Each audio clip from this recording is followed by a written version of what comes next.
Hello, hello. Well, I'm sat in my tractor, just thinking about the whole vegan experiment I've done this week. I hope you've watched some of the videos I did, which is kind of me trying some vegan products that were out there in the supermarket. Quite a few thoughts about it, really. First of all, Christ, I'm just sick of this whole vegan thing, really. You know, pro and anti. Do you know, it's just getting dull now, isn't it? You know, arguing over food, really? Come on, people. You know, whichever sides we're on, it shouldn't be about that, should it? Food should be uniting people. You should be able to sit around a table with people and eat what you like and just have a laugh and a chat, really. It seems to have gone a bit too far now, I think. You know, you got pro and anti-vegan stuff going on all over the place. And one that, you know, yesterday was it a Channel 4 programme, or the other day there was a Channel 4 programme about how to steal a pig, and the vegans were getting that. You know, that's just going too far, really. I think if you want to be vegan, you know, absolutely nothing wrong with that, really. It's your choice. But, you know, when you start demonstrating against people and pushing your views on people, then that's wrong, really.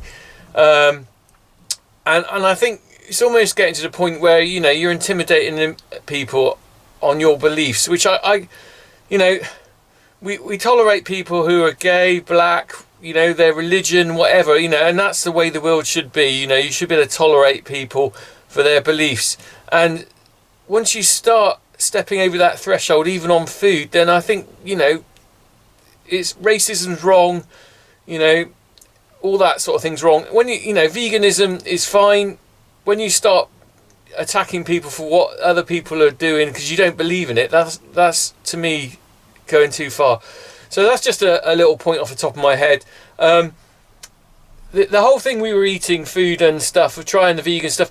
I have respect for the people who don't eat vegan food for belief, you know, don't killing animals. You know, that's a choice that they should make with their heart, and I think that's respectable, really. The other side of the element of which is where veganism seems to have gone is to save the planet, and that's the kind of weird one, because from what I discovered this week, there's a lot of hypocrisy in that and where the things have come from.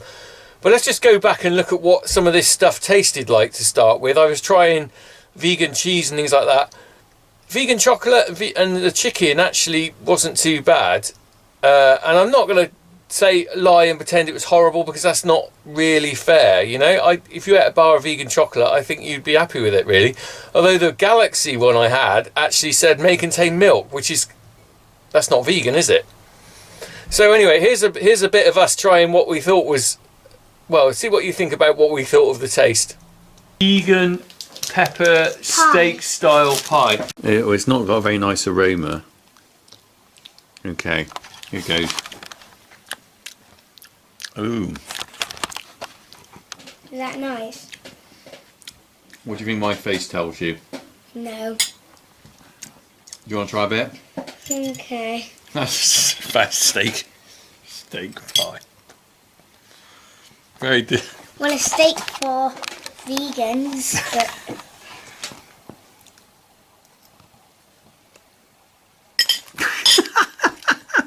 Yeah. Do you want another bit? Yeah. I'm not having anything now. We I have have some vegan burgers. We have vegan burgers, Beyond Burger, plant-based patties, made from peas, I think. And we've got some vegan cheese. Wheat. Vegan cheese. We got it in the pan. Right, smell test. Ooh. Doesn't smell very nice, does it? I'm not really sure if that smells...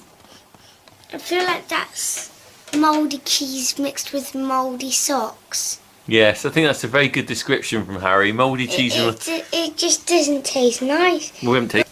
Right, let's have a sniff first. Let's do another sniff as if we don't know. Take the coast peg off. I can't. It's not a pleasant smell. If it smells like it tastes, if it smells, got marks on his nose. If this tastes like it smells, right? Ready? It looks like butter. Right, you ready? 1, 2, 3. No, I'm not ready.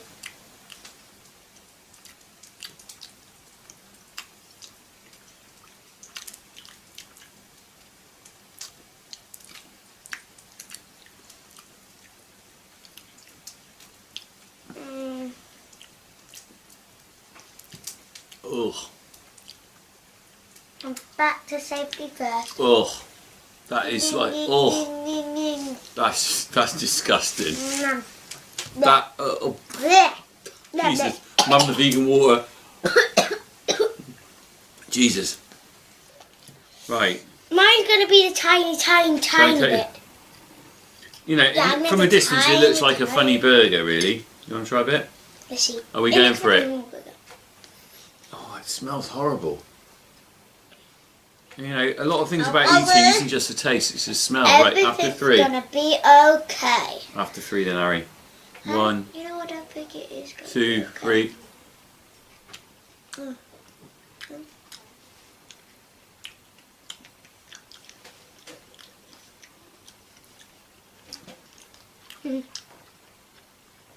Oh.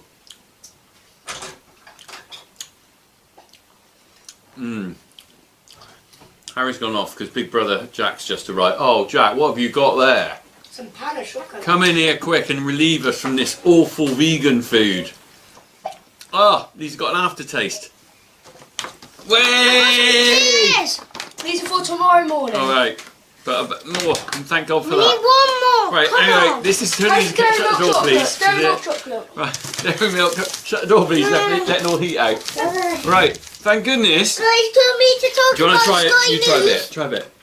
Try a So bit. Go on. in Go on. Cardiff Try a today bit. we had some Try a sunny. little bit. Harry, Jack's going to try it. We get Jack to review it. He's just come back from football. I'm very hungry as well. Right. Oh, Don't worry, it's vegan. Here's pretty much, except from this one. yeah. Well, we don't rate that one, do we? Do you want to try some vegan cheese? Go on, get in the It screen. tastes Get in the lovely. screen. What Tastes vegan lovely. cheese do you Tastes really nice. Right?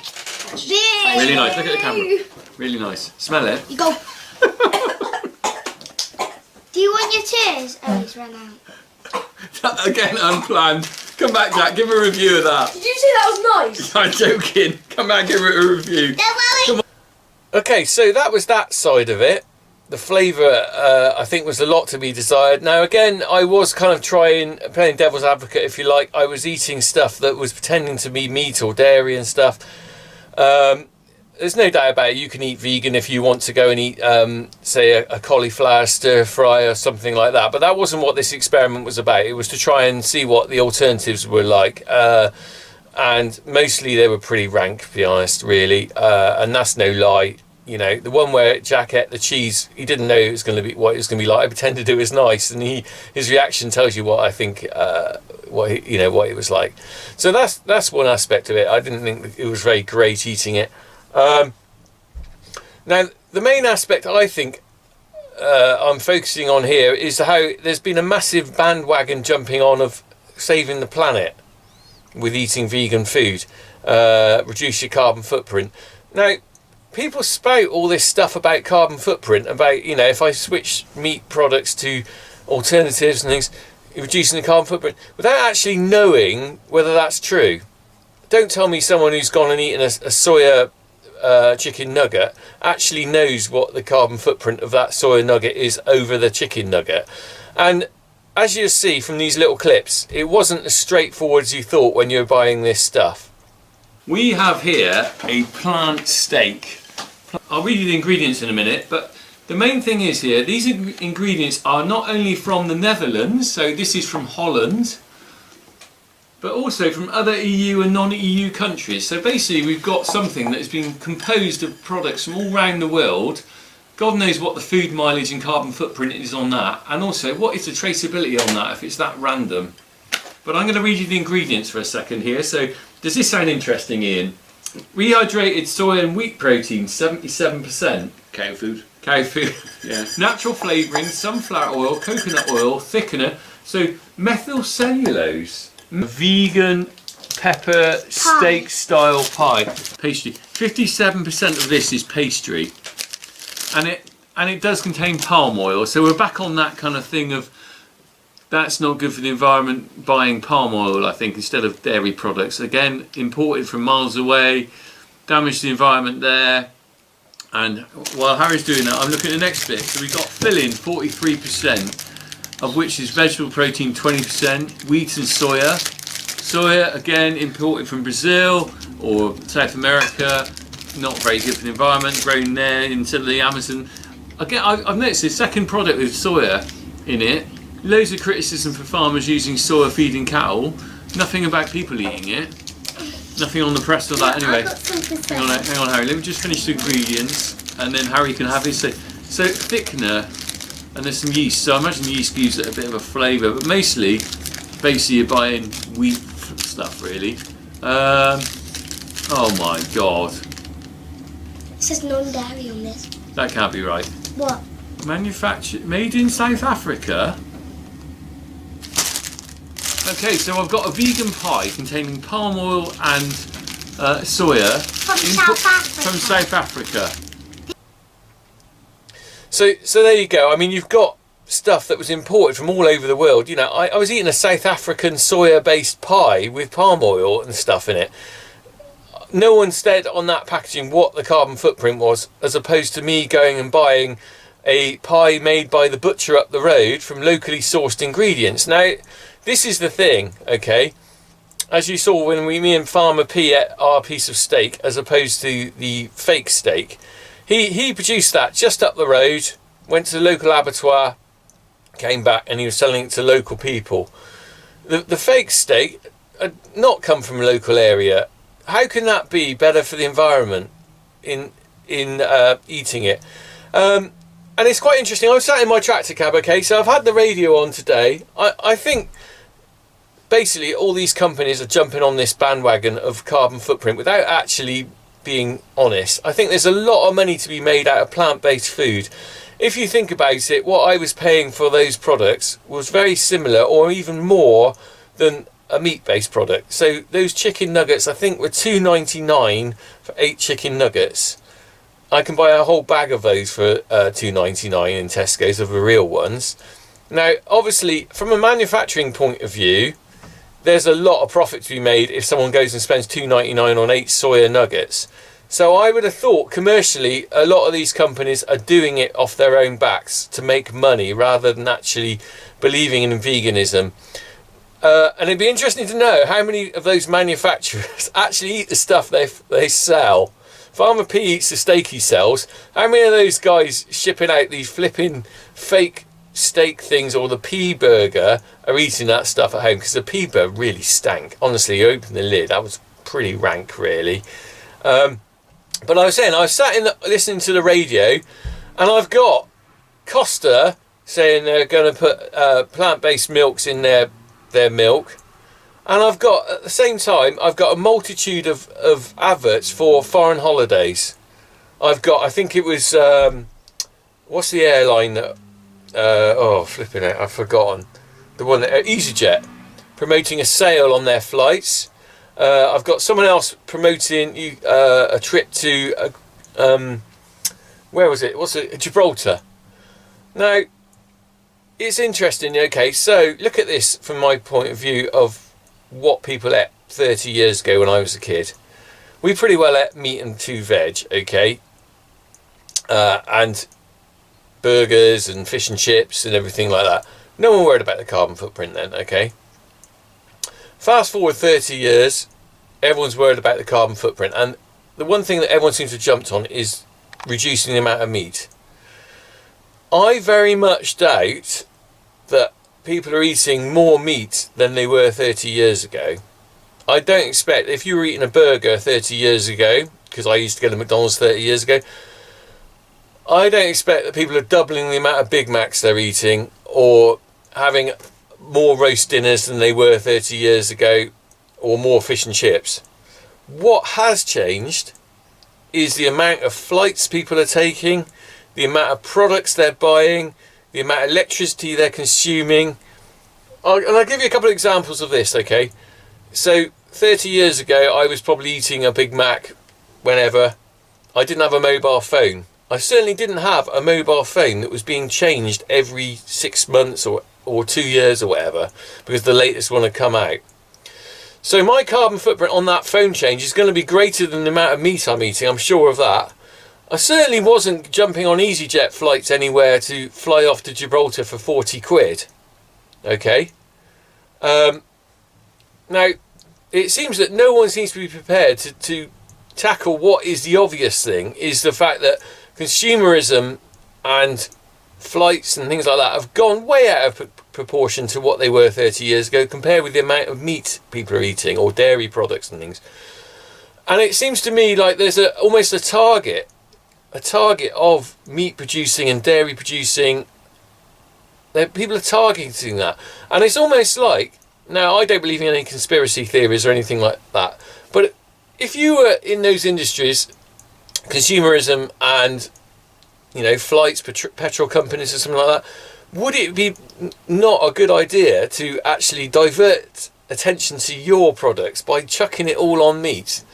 I'm kind of suspicious of how things have gone, and I think the veganism has jumped on this bandwagon of let's blame the whole of eating meat for the carbon footprint of people and the increase in carbon footprint. But the reality is that's not true. You know, if you reduce the amount of meat you're going to eat, it's significantly, well, the impact is going to be a lot less than getting on a jumbo jet and going off to America for a week's holiday. So anyway, that's my take on things. I think you should be entitled to eat what you like without anyone having a go at you, whether it's vegan or whether it's meat. I certainly won't be eating vegan myself. I like meat and 2 veg, and I'm very pretty traditional on that. Okay, so the world has changed. I understand that people are going to maybe change their diet and vary it, but I think the whole climate change bandwagon thing is stupid, really. I think people are being fooled on that into thinking that if they reduce the amount of meat in their diet, they're going to reduce their carbon footprint, so that'll be all right. They can fly to Australia. Well, tell me about it. I mean, if you look at if you look at what I've eaten this week, flipping soya, palm oil, pies from South Africa, meat from America, Holland, all sorts of rubbish, really. Anyway, crack on. Let's get on. Let's just all get together and stop all this nonsense. Worry about your carbon footprint. Don't worry about what you eat unless you really are someone who really wants to not. Well, let's have a right. I'm off to Franklin Ben's for a mixed grill because that's one of my favourite mixed grill places at the moment. Anyway, all right. Cheers all.